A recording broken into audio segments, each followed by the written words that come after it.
Hello and welcome to this only slightly scripted final video of the season.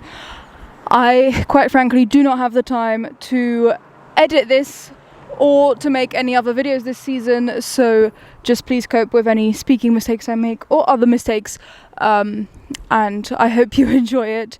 This is me closing off the 2025 season the day after the grand final, because I've got quite an important personal event in mid-June that I realistically probably should have started preparing for about a month or two ago, but Eurovision with accreditation is also very important to me, which is why I'm only going to have a month to prepare, and that's also okay.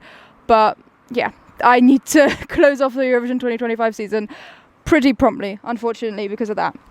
I wanted to open with the thing we just saw last night at the end of the grand final. The last few minutes of the televote results were quite horrible to watch. So much stress for almost everyone. Most of the press centre felt the same way, and I'm really glad JJ won in the end. Congratulations to JJ and Austria, Wasted Love. Congratulations to Thea, congratulations to Thomas, congratulations to Sergio. But after it was announced that he was the winner, it kind of felt more like a whole bunch of relief for everyone than truly joy, unfortunately. So that's sad, but it was also lovely to see the winners' press conference and what he had to say after he won. However, those last few minutes were really very stressful. I thought we might have been seeing the end of Eurovision for a moment there. Thankfully we didn't, but it was a close one. Second of all, on a much more positive note, it has been lovely to have accreditation this year. I'm so grateful for it. I have my accreditation through Eurovision Insider. This is what it looks like. You're not allowed to see too much of it, but yeah, I got to see the first dress rehearsals, which are open only to the press and the delegations, and hence I got to see the show every day, Monday through Saturday, once in the arena and at the afternoon shows. It's been really, really lovely. Now that I also know more of exactly how it works, because the handbooks I didn't find so helpful. I did find the volunteers working there, or maybe even actual employees, I don't know, as far as I'm concerned it was mostly volunteers, in the media centre, very helpful. I had a lot of questions when I arrived and they answered them all wonderfully. But before I arrived, I really didn't know much of what to expect with accreditation. So now that I do know, and I know it changes from year to year, but now that I do have a base idea of what it's like, I hope I'll get it again next year and just come even more prepared and, yeah, even more ready to make great Eurovision content for the world to see. I also wanted to say that my winners qualified, Catharsis. I don't think I was ever actually worried about them not qualifying because it stood out so much. If we had like 3 or 4 rock songs, maybe we'd be having a different conversation, but I thought the staging was also really powerful, and especially Lucas's stare the whole time. So I don't think I was ever really worried, but I'm glad that they did, and then they came 16th overall. That's lovely. Well done, Catharsis. Now please announce a European tour and come to Hamburg. I'll be in the front row and I'll bring like 10-15 people with me. I've already got a lot of messages from people saying they'd want one, so yeah. I'm happy to have discovered them. I have listened to all of their other songs, like quite a few of them. I think I like all of them actually, but there's a few that really stand out to me. One with a really long title that I do not know how to say, and I keep trying to remember it. It's like Vasar Galvoj Minras, maybe? I don't speak Lithuanian. But yeah, that was lovely this season. And I've had a lovely time in Basel in general, to be quite honest. There have been down moments, I'm not going to lie. It is difficult to do this alone, and I also miss my cat, Robin. I'm seeing her tonight, well, technically tomorrow morning, but I'm seeing her now again after 10 days. I might try and bring her with me next year, who knows.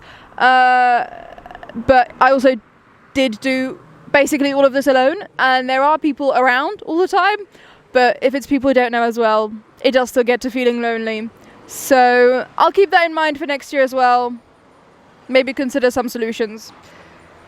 But no, Basel in general has been lovely. I've also had some wonderful experiences, met some brilliant people, and had just fascinating moments that I've managed to live through.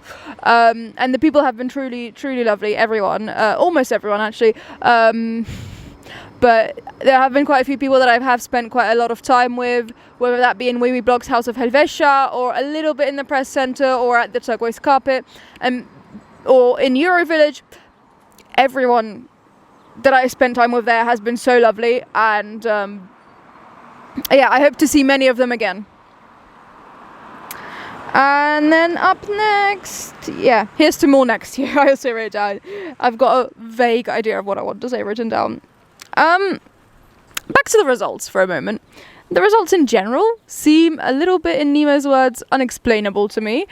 Almost as if they were random results at some parts, like as if they're the results that you see at the dress rehearsals. Like, congratulations, JJ, and I do mean this to all of the artists. Congratulations to most of your wonderful results. Like, at the end of the day, to me, Eurovision isn't really about the results either. I'm happy to have discovered my winner's catharsis. I'm happy that JJ gets to be a winner. I'm happy that the artists had fun with each other.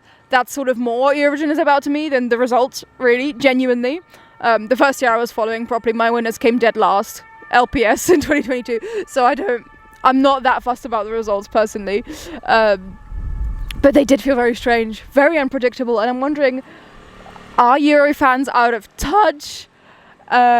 Is the world just so different that this year that people just really wanted different things than what the Euro bubble has gotten used to? Like, I genuinely don't know. I don't know what happened. A lot of the results seem unexplainable. But yeah, congratulations to most of the artists for your wonderful results. And don't get deterred if it was not the result you were expecting for. Red Sebastian seems to have taken it very well, for example, his non-qualification. Most of the others haven't said as much. I think Gojo had posted one video. I think Adonis has posted something. But like, the Theo Evan came into the press centre after he didn't qualify and said some lovely words. So congratulations genuinely to everyone.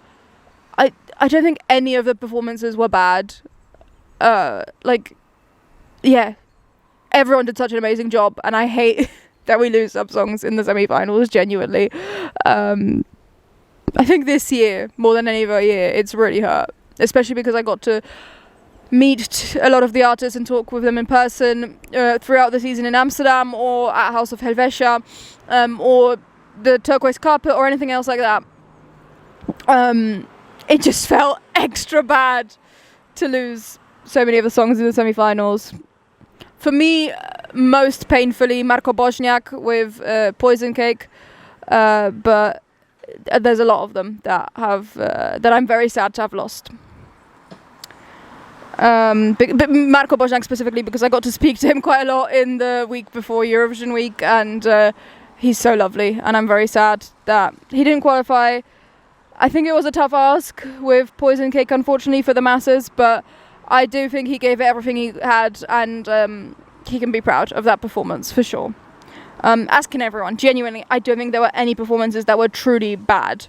Like, everything was at least of a really high standard. It was on the Eurovision stage, performed to millions of people. I genuinely, well done to everyone. Sincerely. I'm not just saying that, I do mean it. And then the last thing I'd like to say in this video is that there will probably be no more videos from me in this post-Eurovision season. As I say, I've got an important life event that I should have started preparing for a month or two ago, and now I've only got 1 month left, and that's okay because Eurovision accreditation is also very important to me. But that does also mean that I do just, unfortunately, need to put the Eurovision 2025 post-season on pause or cancel it for myself. If I do have ideas at the end of June for more videos and inspiration, I will definitely make them, but I don't want to force myself to if it just doesn't work out. I don't know if you can see on the camera as well, but my the lens protection thingy doesn't want to close right now. I noticed that as we were waiting for JJ at the winners press conference. So there's now also miniature bits of dust or fabric or something stuck in between the glass bits. So I'm not sure if I'm not going to need a new camera.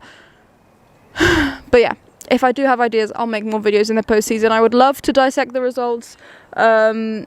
Like Ukraine winning the semi-final, for example, after being announced last, that's diabolical, quite frankly. Congratulations to Ziferblat for winning the semi-final and then coming ninth in the end. Latvia coming second in the semi-final. Never in a million years would I have predicted that, so congratulations how to made us.